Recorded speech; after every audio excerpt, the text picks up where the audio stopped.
What's good with the YouTube? You already know Real Talk with Mr. Flacco himself. I'm also known as Flacco from a convict's perspective, man.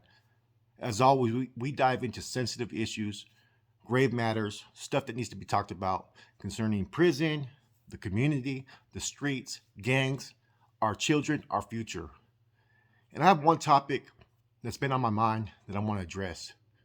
But I want to do a quick disclaimer because I don't want to offend or insult anybody. First and foremost, I don't believe in any type of abuse, torment, or oppression that is inflicted by law enforcement or the system. I stand behind everybody, everyone, every humanity person out there in life. I support to the fullest. No one deserves to go through that. So this topic's going to get a little deep real quick. What I'm going to be addressing is the racial disparities between African Americans, black men in America, and brown, Latinos, Hispanics, Mexicans in the United States. And what my issue of concern is, right, is that, there's been numerous accounts of police abuse, murders, injustices by the system. But little attention is being warranted by the publications, the media outlets, and so forth. While the other people, right, African Americans, get a lot of attention because it pushes the political narrative that the media wants to push with the BLM support and all this stuff. Prime example, George Floyd, right? Breonna Taylor. Both terrible situations. No justification in any of those issues. Got all kinds of media, riots, support, protesters, and so forth. Yet we have an individual named Mario Gonzales, a Hispanic from Oakland. Either he's an active sureño or he was inactive. He died in the same way as George Floyd did, on camera. Yet there was no outcry for this issue. There was no media attention. There was no push. Why is that? See, it all comes down to politics. And whatever side of the aisle you are, the left or right, there are two sides to the same coin. They all have different agendas. And see, I've said this before. You guys remember the Portland incident? I do not support BLM. I do not support that movement. I support Black lives' rights. I support human rights in general. I support Raza rights in general. But when you start to separate things and you put a title to it, you know what I'm saying? You're bringing racial overtones to the matter. Because Hispanics have gone through so much oppression themselves out here, so much torment, and they don't have a voice in any of this stuff. There's no prime candidates for leadership within the Hispanic community, and that's kind of what's needed, right? Now, you ask yourself, why? Why do all these cases involving Black Americans get so much attention? Which there's nothing wrong. Those issues are terrible that what happened to these individuals, But why does it happen there, but it doesn't happen with the Hispanic culture? There's been individuals who try to turn themselves in that were Hispanic that got killed. There's been numerous types of injustices, kids ripped out of families and so forth, because of other matters. No one's talking about those issues because it doesn't serve a narrative for any of these media outlets, and they don't have the financial support coming in from these movements, and that's the problem, with some of these organizations is that if you're a nonprofit organization, if you're trying to help the community, then you have to have no party affiliation. We obviously know where the BLM's at, and I've seen some of the, I've been in the middle of where I've seen protests and so forth, man. And the funny thing about it, man, is 90% of the individuals that are protesting are not even Black. Now, that's not a bad thing, but why don't they have the same energy for when issues occur within the Hispanic community? Where's the outcry? You don't see none. And that's my main issue with this, man. And that just goes to show how fake the media is. They'll support one agenda because there's a narrative to it that needs to be pushed. But when it's on the flip side and it's the Hispanic culture, it's like they're not giving the Hispanic people enough respect, that the headlines won't give them the views and the attention that are needed, or it won't give them the financial support that they're going to get from special donors that are contributing to them. It's a continuous cycle. And my point about this is everything has to be equal across the board, you know, and people have to have a voice, the community, that this won't be accepted, you know. Even when there was issues over the BLM, or not BLM, over George Floyd, there was just as many Raza that were out there protesting with Mexican flags, fighting and pushing the plight forward to support the African community. Now, we need the same type of attention, whether you're black, white, or brown. Police abuse shouldn't be tolerated on any level, right? And you can't pick and choose who you want to advocate for, because that's where the separate lines come into play. And you're going to have a lot of people that are going to have mixed feelings, like, okay, we're supporting, you know, the black community on this issue, but yet these issues are happening over here, yet no one's supporting us. And see, that's something where you have to really look at the realities of this. Why is so much attention going on Black American cases? Because it pushes that political narrative with one agenda in mind. Yet when it happens to a Hispanic, you get no attention. The Mario Gonzales case was just as bad. And you could look at case after case after case of similar abuses being inflicted upon the Hispanic community. And these communities need to take a stand. They need to have their voice heard, you know, and the black communities, they need to sit there and support the Mexican communities as well, because in any event, they're suffering the same type of abuses and torments and targeting, you know. Now, I'm a firm believer. I don't think that the majority of police officers are bad, you know, but I do feel that they need some type of overhaul reform in how to deal with these matters. You need to now hold police officers accountable whenever they have these type of actions. You need to have not just the police officer who's engaged in these activities, any of his co-workers that are there that witness it and don't do nothing. They need to be charged as well. Only then will you start to have whistleblowers that report abuses from other cops, because the code of blue is to turn an eye when another cop is doing something he shouldn't be doing. So if you start holding people accountable, look, you're talking pensions here, you're talking job securities. People are going to put themselves and their family first before anybody jeopardizing them. And this will cut down a whole lot of different police abuses. You know, I've said that over and over again. You know, the picture that's painted is there's no trust in the communities with law enforcement. And in any event, whatever you may think about police, eventually you're going to have some type of relationship to have a strong community. You're going to have support of the local politicians and the local law enforcement to have better relationships. There's no relationships right now. There's none.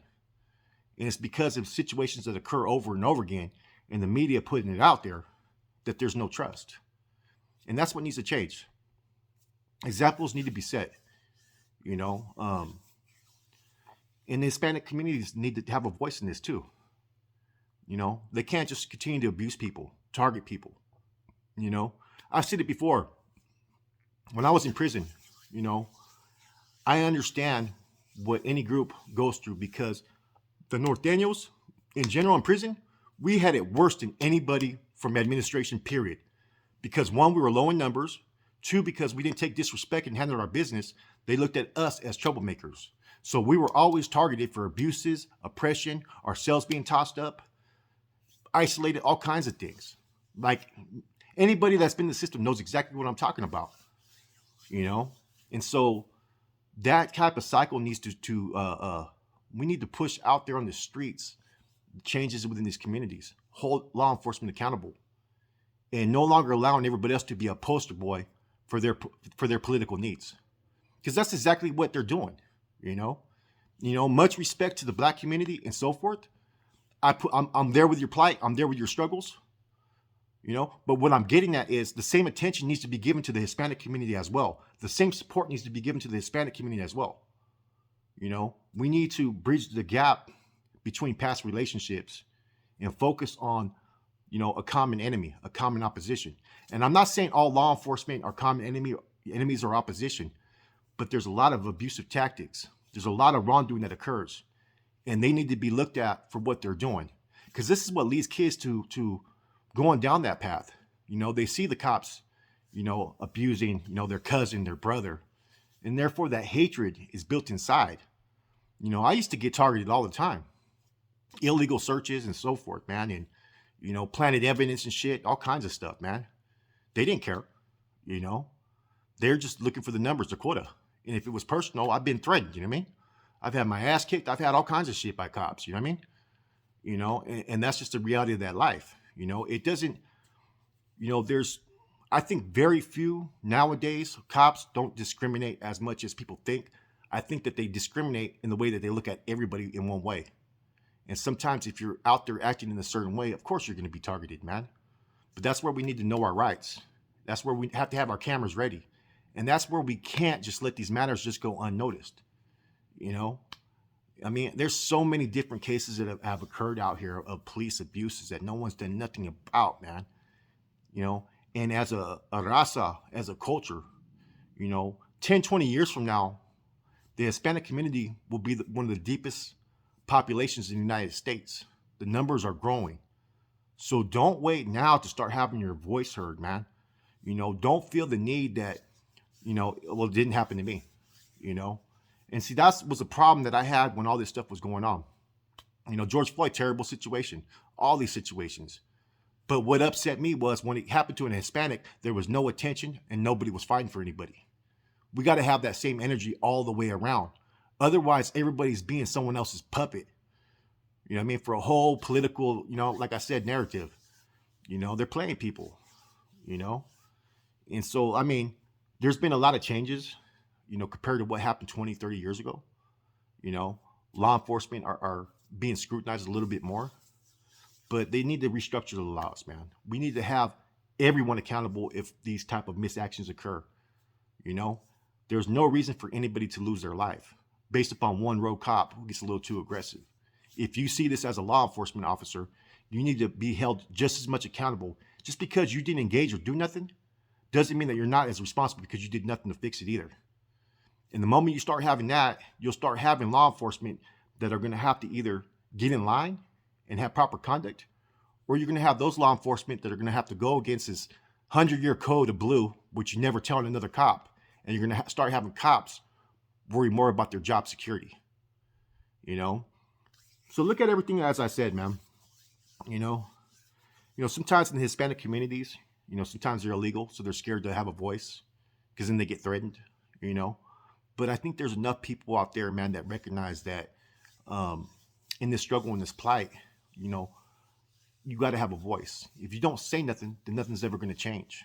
And this is where we need to go with this, man, because this happens over and over again, and it kind of makes me feel like, why when it happens to other people, it's only being pushed. It should happen to everybody. No one deserves to be treated like that. No one deserves to have their family member taken from them. Nobody deserves to be abused, tormented, oppressed. Nobody needs to be treated like they're a piece of shit. Just because they're different, just because they're struggling, just because maybe they're engaged in criminal activities. Come on now, you're still a human being. And there's always potential for anybody to change. And that's where law enforcement failed to realize that just because someone's down on his luck, struggling out there in the streets, doesn't give you the right to mistreat that man and abuse him. So this is something I'm really compassionate about. Like I said, I'm fully supportive of the rights for black men to not be abused. I feel they do get targeted in certain areas, and I will defend them to the fullest. But the Hispanic community needs to have that same energy and that same support. And the media needs to cover it the same, man, because they don't. That's just goes to show you what the media's whole objective is. Because if you cared about people being abused and oppressed by law enforcement, you're trying to make change, then you would highlight all these other cases, but they don't fit your narrative, so you're not going to. It's sad, man. Before journalists used to do their job non-biased. They did it with a clear conscience of making the right decisions. Now everything is based upon opinions. They're adding their opinion on everything too. And it's almost like I said, I don't trust that BLM movement. I don't trust that organization. They're in line with other organizations that have beliefs that are straight contrary to what we believe in. They've aligned with political parties, and they're basically corrupt. They have a self-serving purpose, and it's political. That's my opinion on it. Just look at the data, look at the facts. That's why you need to have neutral people who don't have any type of political party influence, that are about making changes, that are about being proactive in supporting the people. not financially funding other politicians and so forth, man, or what movements they want to. You know, it's kind of crazy, man. The people need to wake up and look at who's being played, and focus on the key issues that are relevant. You know. Anyways, this is just a quick thought, man. Much respect to my black gente, whites, browns, Hispanics. If you're living that life, and you're suffering the reprisal actions of abusive cops, we need people to stand up for you, man. You know what I'm saying? We need people to be supportive. We can't just pick and choose who we want to support because it fits our narrative, And the Hispanic community needs to stand up on this, man. Real talk, because it's not going to change unless we change it. Therefore, that voice is needed, And we need to look at different ways when these things occur. Because the sad thing about this, right, and this goes with anything in life, people don't care unless it starts to immediately affect them. So until it happens to one of your family members, then you're going to care. It's time to start caring now. Anyways, your boy Flacco, I'm out.